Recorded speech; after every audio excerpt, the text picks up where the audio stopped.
We're fortunate today to have Mr. Howdy Friend speak to us about his experience as a young soldier, as well as those who fought alongside him in World War II. Many of his fellow soldiers never returned. Howdy's well known to many of us in this community. He has contributed greatly to our community through his profession as an educator and an administrator, as well as his involvement and leadership in many community organizations, including the YMCA here, where he has served on its board for 26 years, and in recent years led a successful $5 million capital campaign for Camp Fitch. Howdy graduated from Wilson High School, where he was an outstanding athlete. A week after graduating, he was inducted into the Army, and at the age of 19. By December of that year, he was in the thick of things with the 3rd Army, serving under George Patton. Howdy served as a machine gunner, was wounded in the Battle of the Bulge, and spent 18 months recovering in several hospitals. Today, World War II veterans are dying at the rate of almost 2,000 people a day. Most of us only know the hell soldiers went through, what they experienced from the movies that we've witnessed. Today, we have the opportunity to hear firsthand the hell that our young men and boys experienced. Howdy has made this presentation in the past to others. It's never been recorded. Thanks to Rich Hahn and Keynote Media, we'll have a record of Howdy's presentation for future generations. Thank you, Bill, for inviting me to be here today. The rest of you too, as your program, and I look forward to it. It was I see a lot of old friends here, and so I'm going to try to get this. I know that some of you have to go to work and so forth, so if you have to leave, I will certainly understand. Can you all hear me? Can you hear me in the back? Yes. Okay, good. Actually,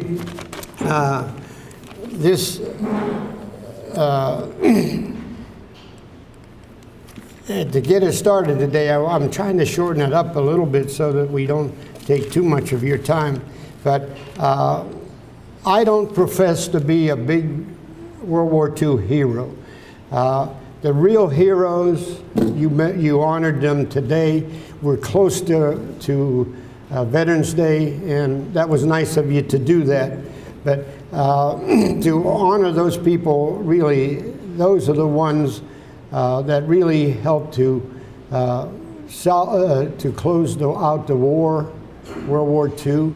And many of them are, laying in cemeteries in Normandy, a lot of them in Washington, D.C., at Arlington, and many of them in hometowns around different states and so forth. But first and foremost, I want to say that war is hell. There's no other expression that I can use.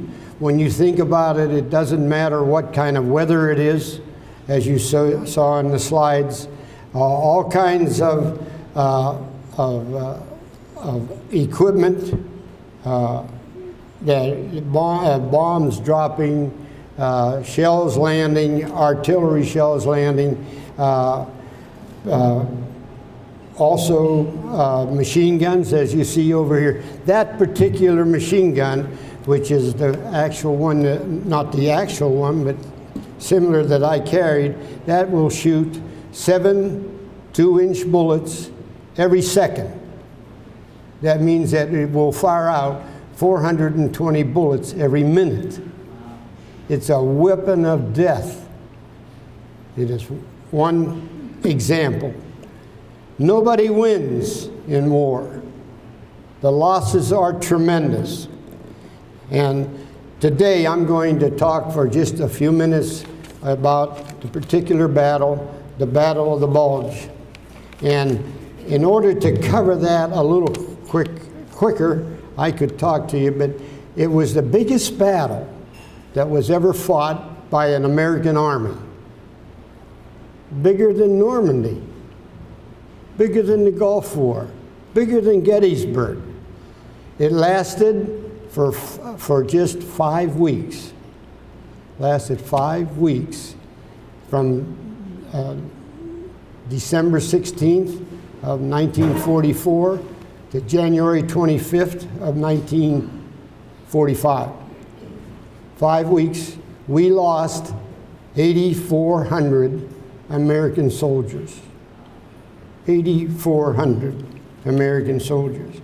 And actually, the losses, you can't believe really until you hear it or you know something about it, but the total of American soldiers, American units who were 75,000.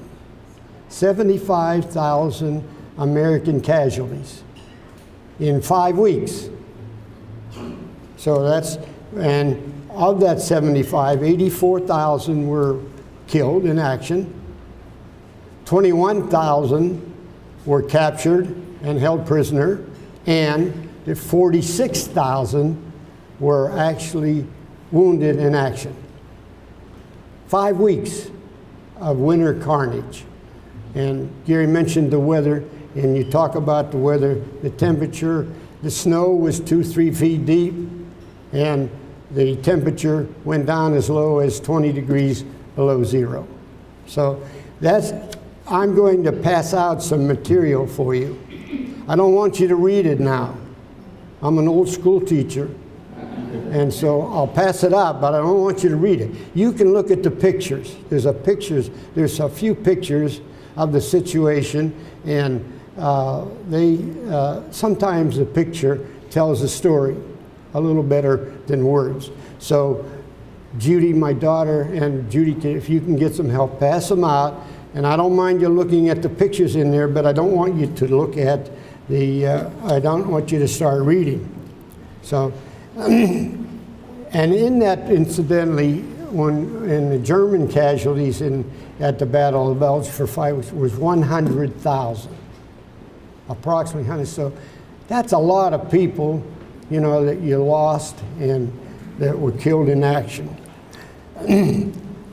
I can speak to this battle. I was there. I participated in that battle. And I was an infantry machine gunner, and as I say, I participated, and I was wounded in action seriously as we approached Bastogne, and spent a year and a half in the hospital, 1 year in bed, and before I was discharged. But in talking a little bit further about that, I want to say that when I tell you my particular story, why I hope you'll bear with me, because even after 70 years, parts of it are very emotional. And I think it's time for those of us who did serve, and there are not too many left that served in World War II, but I think they should be telling their story at this time. Myself, when the war started, I was a freshman in high school, 1941, and when I graduated in high school was June 6th of 44. Anybody know what that was?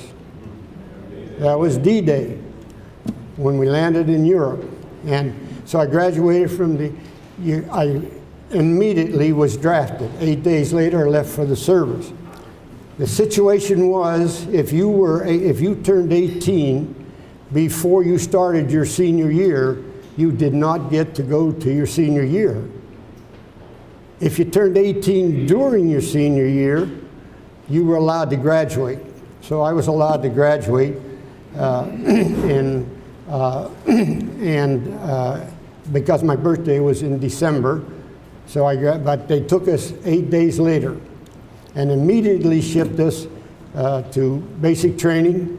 In my situation, it was in Florida, and I was trained to operate the .30 caliber machine gun and 81 millimeter mortar. And so they needed soldiers bad. As Gary told you, Hitler had made the bulge. He had gathered together 400,000 troops. And so they needed traps, so they immediately trained us for 17 weeks and then shipped us overseas. And so I in December of '44, 17 weeks after I was drafted, I was in Europe in December and I was attached to the 3rd Army under General Patton. You all know about General Patton. As far as I'm concerned, he was a great man. He was a good soldier. He did some things wrong, I guess, which I guess we all did. But we landed in France, and I learned a few things as a kid, 18 years old. I had not turned 19 yet. And so as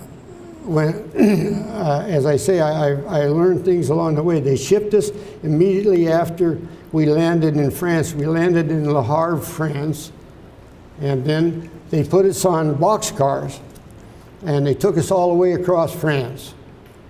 And that's one of the things I learned as a kid. We're in boxcars. We're headed for the front, and where all the action is. And but what I saw in France was unbelievable. Imagine what happened.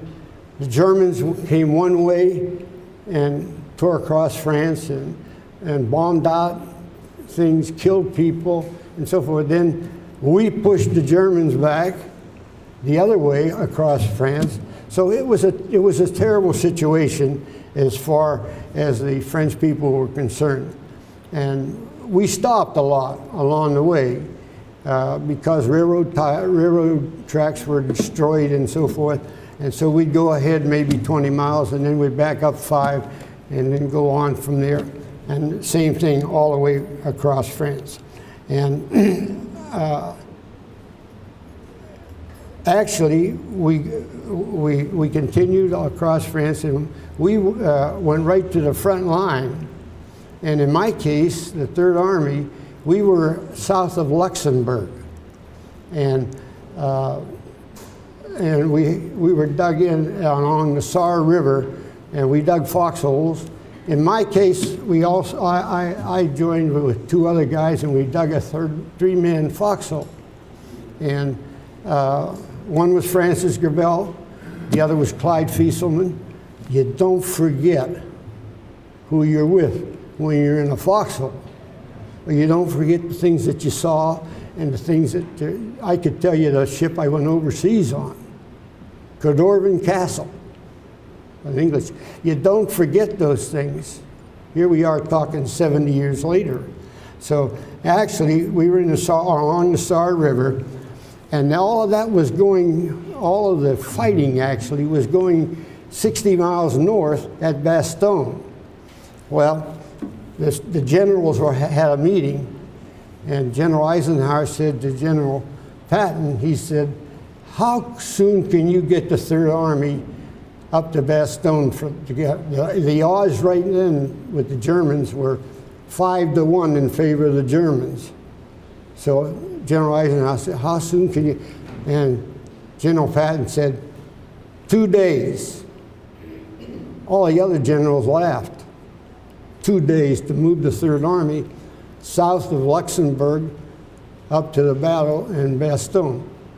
Well, he pulled us off the line immediately, and he put us in trucks, and he took us north through Luxembourg up to within about 20 miles of Bastogne, where we went into action against the Germans.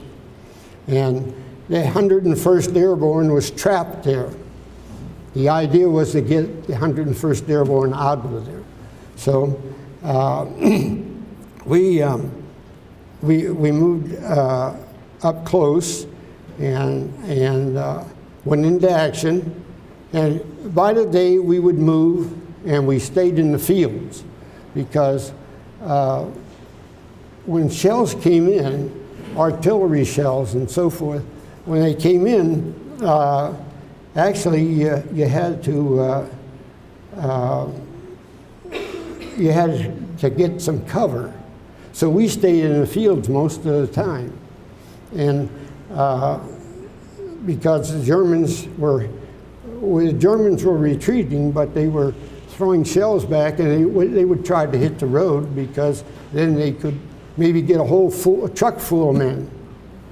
And so that's why we stayed out, and whenever the shells came in and so forth, we had to go, and we were right in the Ardennes forest, so we could go into the forest and get some cover.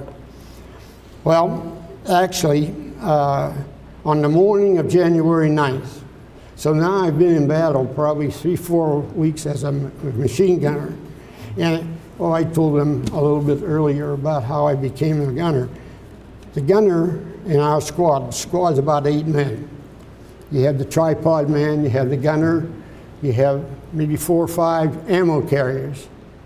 And so the gunner, who had been with them since D-Day, now we're in January 9th, we're 7 months later, and he never had been injured or hurt in any way during the battles. And so all of a sudden he laid the gun down, and he said to the sergeant, I can't go any further. I've gone as far as I can. And so the sergeant turned to me and he said, pick up the gun, kid. So I became the gunner. It was easy, didn't have to do too much. Well, on January 9th of 45, we slept in the Ardennes forest. As I said, we just pushed snow aside, and my kids often ask me, Dad, where'd you take your shower? That's a joke. And so anyway, we came out of the woods and to form on the road and move forward against the Germans, and all of a sudden artillery shells start coming in, and we ducked back into the woods to get some cover. Well, the two men that I said, Francis Gravel, Francis was 25 years old. Clyde was only 18, the same as I was. But Francis, so when everything subsided somewhat, why we came back out onto the road, and Francis limped back. He had been hit in the leg, and he was going back toward the rear for help. And that's the last time I saw him. I waved to him, and he waved to me, and I hadn't seen him again. I'll come back to him, though. And so, anyway, we moved forward that day, and as it was getting toward dark, and as I told you, we were in the fields, but as it was getting toward dark on January the 9th, the sergeant said, listen, let's go up on the road. It's going to be easier for us to walk. And so we went up on the road, and it was a mistake, but it was an honest mistake.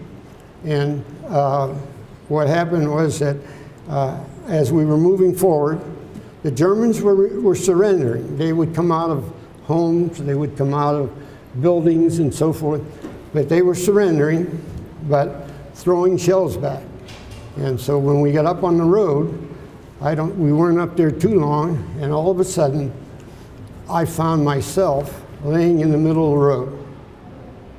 And I had been wounded with shrapnel, and when shrapnel hits, it sprays.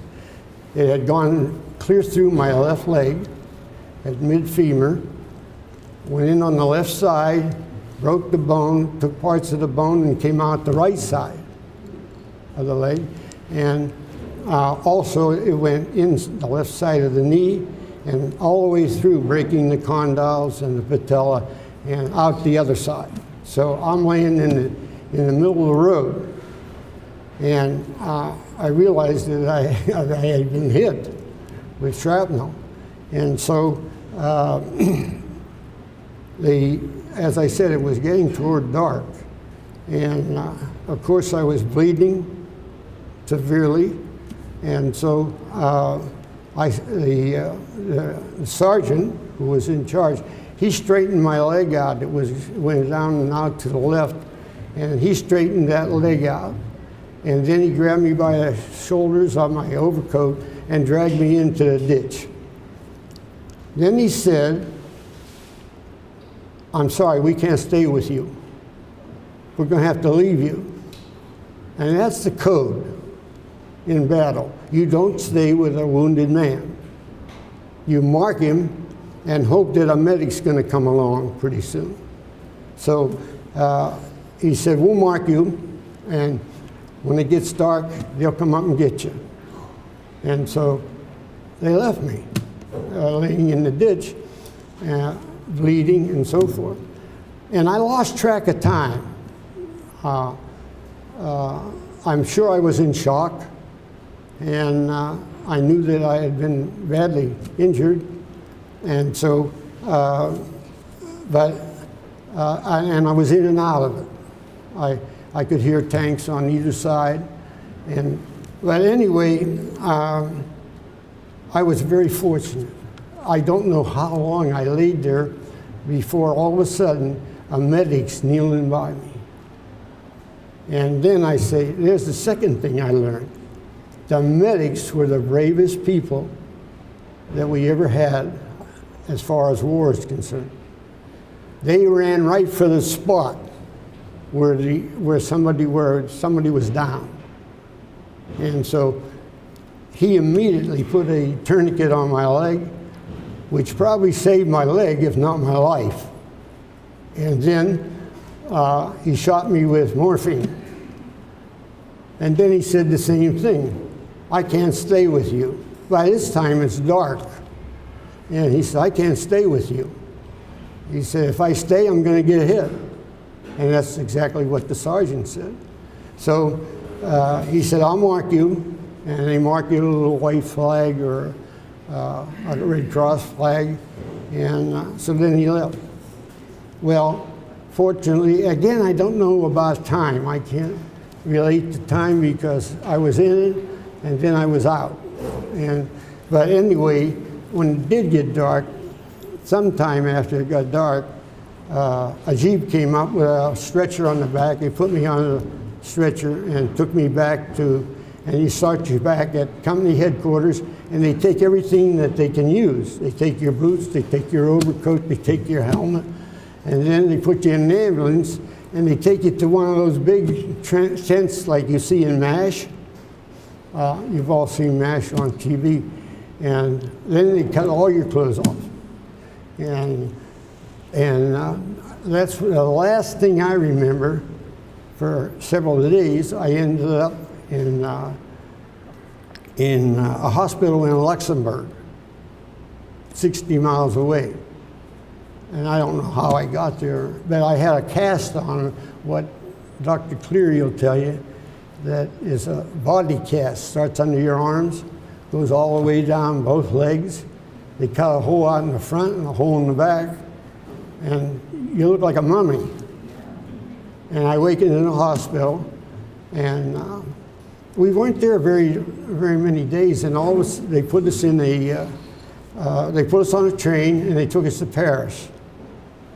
When I say us, because there were other wounded. And when we landed in Paris, why, we had to, they took us with ambulances, ambulance met the train and took us to a hospital. And lesson number 2, when they opened the back of the ambulance in Paris, 4 young Germans picked up my stretcher and carried me in the hospital. And I thought, oh my gosh, you know, we just got through fighting these guys. And now I'm down along these lonely halls and so forth. They took me into a room, set that stretcher down. All 4 of them got down on their knees and lifted me off the stretcher onto the bed with that big cast. Fluffed up the pillow, and I thought, oh, they don't want to fight any more than I do. The war was over for them. They were prisoners of war. They were young kids. Hitler was fighting with young kids and old men. But They knew they were going back home. We treated prisoners well. They weren't even guarded. They knew they were going back home. So they lifted me up on the bed, and I stayed there only a day or so, and they flew me from Paris to England. Now the war is all still going on, and they flew me to England, and when I got to England, they took that big cast off, and I stayed in England in traction. And maybe Dewey will pass a picture around. And a traction means your leg is up in the air, held in position so that it didn't move where the brake was. And so I stayed there for 3 months in England, in the hospital, of course in bed. And after one day the captain came in and he said, "Get your stuff together. You're going home. You're going home." So what did I have? You know, a wallet and a dog tag. Didn't take me long to get ready. And they put me back in that cast, in the body cast. And so then they flew me from England to Paris, because again the war was still going on. So from Paris I went to the Azores Islands, big C-54s. I went to Azores Islands, Newfoundland, New York. When I landed in New York, it was Good Friday in 1945, and they told me, "You're only going to be here one day in New York," and they said that we're going to fly you closer to home. Well, they give you one call home, free call. So I called my mother, and I said, I'm back in the United States. I'm home. So, and I said, they're going to fly me close to home. And so, as I say, I have that mummy cast on, you know. And so, anyway, also, my father's family had migrated from Pittsburgh to New Rochelle, New York. And when I realized that when I landed at Floyd Bennett Field in New York, I was near New Rochelle, 20 miles. So I took another call and called my Aunt Ruth, and I said, "I'm home, and I'm only going to be here overnight." And he had a brother, 3 sisters, all married, loads of grandkids, and I was the only grandkid that served in the Second World War, because my brother and I were the 2 oldest, and the others were quite a bit younger. But and his mother and dad were still living, my grandmother and grandfather. So I told my Aunt Ruth, "I'm only going to be here overnight." And so she said, "Well, geez, Howdy, we'd like to see you, but we have to go to church." They were all Catholic. And she said, "We have to go to church. It's Good Friday." And I understood that. They were devoted Catholics. And well, that night at 7 o'clock, in my ward at that airport, Floyd Bennett Field, my grandmother, my 80-year-old grandmother, all my uncles, all 3, all my aunts, and the 2 oldest grandkids who were like junior high kids. What a homecoming, huh? Terrific homecoming. And my uncle asked the doctor, "Where's he going?" Well, he's not. There were 3 hospitals I could have ended up in, down in Cambridge, Ohio, in Cleveland, Ohio, Crowell, and Butler, Pennsylvania. You don't forget, remember? You don't forget. So anyway, the next day, sure enough, so they flew me to outside of Chicago because they had hospitals around the country. Like if you were an amputee, you probably went to Washington, D.C. If you were nerve damage, you went to another hospital. So in my case, I was orthopedic. So they took me to a hospital in Hines, Illinois, Veterans Hospital, where they finally took the cast off and put me in traction. So I remained in bed the rest of that year, all of 1945. I got wounded on January 9th of 45. I got out of bed in January of 46. I was in traction with the leg up in the air. And so anyway, after I got out of bed, I had a stiff leg. And I said to the colonel, the knee had frozen completely stiff. And I said to the colonel, just discharge me. I've had enough. And he said, I can't do that. He said, I have to go in and find out why that leg won't bend. And thank God he did, because he went in and he took the kneecap out back in the 40s. And then they worked more on that knee and it started to bend before, and then they discharged me. And back to Francis Gravel again. I hadn't seen Francis since I waved to him at the Battle of Bulge, Bastogne. I hadn't seen him. It was 45 years later. And my wife's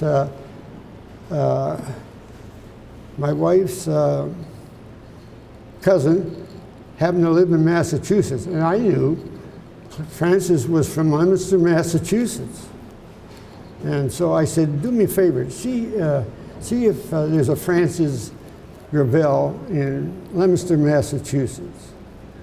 And so he called back the next night and he said, there is a Francis Gravel in Leominster, Massachusetts, but he said, I don't know whether it's a son or what it is. And so he gave me a telephone number, and I called that night, and a lady answered. And she said, and I said, my name is Howdy, friend. I haven't seen Francis in 45 years. Last time I saw him was in Bastogne. And she said, oh my God. She said, I know who you are. He talks about you all the time. He thinks you're dead. And well, it was only a natural thing because they fixed him up the first time, and then they put him back up on the front line. And when he landed, when he got up to the front line, he said, where's Howdy? And they said, well, he got hit bad. He's gone.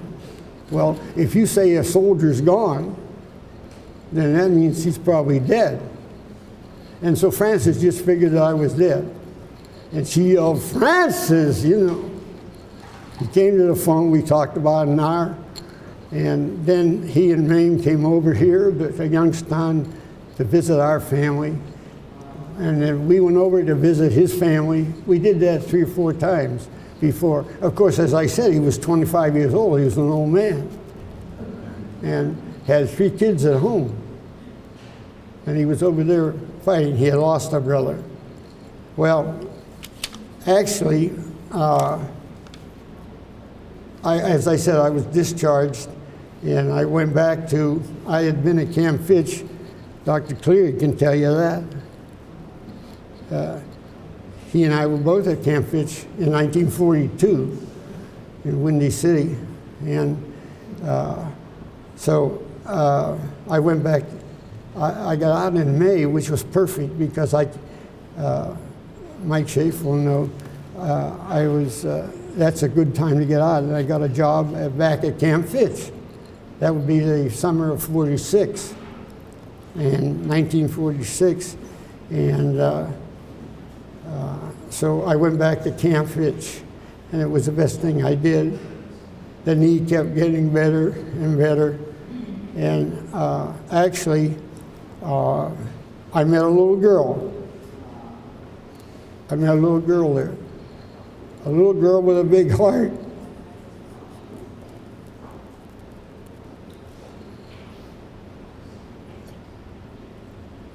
And we went to my union together for 4 years, and then we were married 63 years.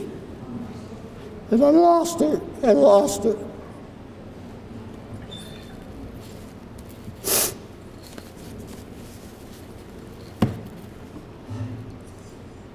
That was 3 years ago. And, but she left us with a nice, memories. 3 kids married, 9 grandkids, 7 married, all college graduates, and 8 great-grandkids. I should have said at the beginning, and because I shortened it, I missed it, but I consider myself one of the luckiest guys in the world. I came back home, and I got an extra 70 years. And in addition to what I said about family, Nancy, Hank, and I have been hanging around for the last year and a half, Nance. So you see why I can say that I'm one of the luckiest guys in the world. I came back home. And I want to thank you for letting me come and tell my story. I'm sorry that it ended up this way. I told you it was a little bit emotional, even after 70 years. And it was. And so thanks a lot for letting me share these thoughts with you.